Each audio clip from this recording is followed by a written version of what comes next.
ஒரு முறை சாது சுந்தர் சிங் இமாலயா பகுதியில் கடுமையாக நோய்வாய்ப்பட்டார். அவரை பராமரிக்க ஒரு டாக்டர் கூட இருக்கவில்லை. ஊழியத்தில் அவருக்கு உதவி செய்யும் நபர் வந்து சிங் அவரது முகத்திலிருந்து போர்வையை நீக்கினார். அப்பொழுது சாது சுந்தர் சிங் மெல்லிய சத்தத்தில் சிரித்த முகத்துடன், இயேசு கிறிஸ்துவுக்காக பாடு அனுபவிப்பது எவ்வளவு இனிமையானது என்றார். பிரியமானவரே, தேவ ஆவியானவருடைய உதவி மற்றும் அவர் கிருபை பெற்ற கிறிஸ்தவர்கள் கிறிஸ்துவுக்காக மகிழ்ச்சியுடன் பாடு அனுபவிப்பார்கள். இந்த நம் சிறிய தியானத்திற்கு உதவும் சில சத்தியவேத வசனங்களை கவனிப்போம். அப்போஸ்தலர் பவுல் எழுதினார், கிறிஸ்துவினுடைய பாடுகள் எங்களிடம் பெருகுகிறது போல கிறிஸ்துவினாலே எங்களுக்கு ஆறுதலும் பெருகுகிறது. 2 கொரிந்தியர் 1:5.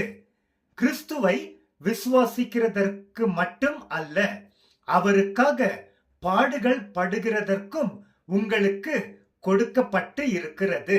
பிலிப்பியர் 1:29. கர்த்தராகிய இயேசுவினுடைய அச்சடையாளங்களை நான் என் சரீரத்திலே தரித்து கொண்டு இருக்கிறேன்.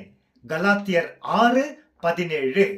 அப்போஸ்தலர் பேதுரு எழுதினார், பிரியமானவர்களே, உங்களை பரீட்சை பார்க்க உங்கள் நடுவில் அக்கினியை போன்ற சோதனைகள் வரும்போது ஏதோ புதுமை நடக்கிறது என்று ஆச்சரியப்படாமல் கிறிஸ்துவின் மகிமை வெளிப்படும் போது நீங்கள் களி கூர்ந்து மகிழ்வதற்காக அவருடைய பாடுகளுக்கு நீங்கள் பங்காளிகள் ஆனதால் சந்தோஷப்படுங்கள்.